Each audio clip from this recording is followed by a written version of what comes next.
Hi, this is Joseph Dao. I'm 42 years old, and we are here at the Providence Institute for Human Caring in Gardena, California. My name is Tue Nguyen, 43-year-old. Thanks for spending time with me today, Joseph. No, thanks for coming. And we actually work here at the Institute, and Tue is actually my manager. This conversation is just one of our many conversations that we have regularly about work, about life, and I just wanted to have this as a permanent record. You and I have had several conversations about our similar family backgrounds. Your parents were immigrants from Vietnam. I'm an immigrant from the same country. In fact, my family escaped in a fishing boat in 1980 when I was less than a year old. You were born in the U.S., right? Westminster, just about, 20 minutes down the road here. I wanted to focus today on our religious upbringing.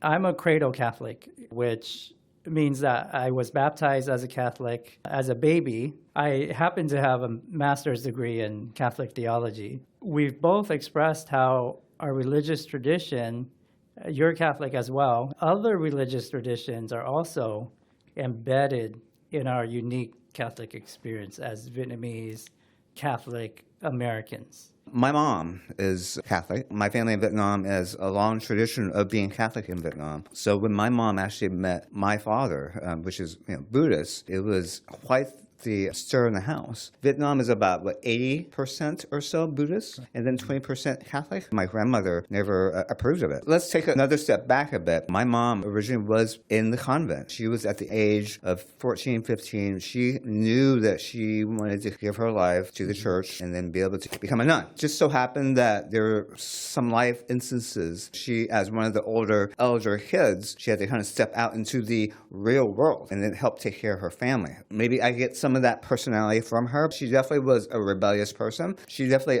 walked to her own drumbeat of sorts. And then with that, she kind of made her own traditions. Grew up Catholic, was baptized, went through the whole process. But then I used to remember growing up, on the altar, we would have Jesus, Mary, our saints. But then to the side, we would also have my grandma. My mother said to me, Grandma's up there just to make sure. If there is a Buddhist power out there, we want to make sure we complete everything. Along with Jesus, Mary, our saint, St. Martin de Porres, onto the side was an offering for my grandmother with the fruits and vegetables and all that. And that was pretty much the tradition growing up. There was always that balance in the house, which for me, I always thought was a norm. But as I gotten older, I realized, oh, wow, this is not the norm. I had some similar things in my family. Both of my parents are Catholic, very devout. However, we did have a quote-unquote altar. Oh, okay, right? okay. Although we're not allowed to call it altar, Okay. because officially in Catholicism, we do not worship our ancestors. We don't worship saints, as Right. There's a myth out there that we worship saints or Mother Mary. We don't worship any of these entities. However, the idea of honoring your ancestors is so strong in the Asian Vietnamese culture that even a family of really devout Catholics, as I grew up in,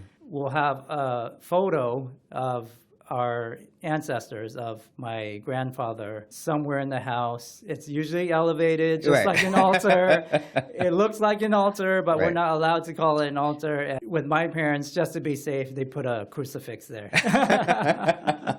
I'm just highlighting how strong our religious backgrounds are still embedded into even our Catholic faith. From my understanding, this idea of really worshiping / honoring your ancestors came from Confucianism, which came in the early first millennium to Vietnam. Catholicism only came with the missionaries a few hundred years ago.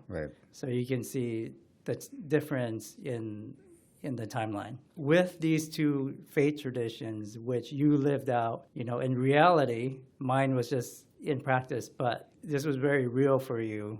Would you say it was a burden to carry both traditions, the Buddhist / Confucianism and the Catholic tradition? I think that same thing with growing up Asian American. At home, I'm Asian. I speak Vietnamese and eat Vietnamese food only, right? However, you kind of do that that flip in terms of culture when you leave the house and you become American, you speak slang and stuff like that. So if anything, I always saw it as a norm. I never saw it as a burden. It was definitely absolutely a gift. At least I perceived it that way.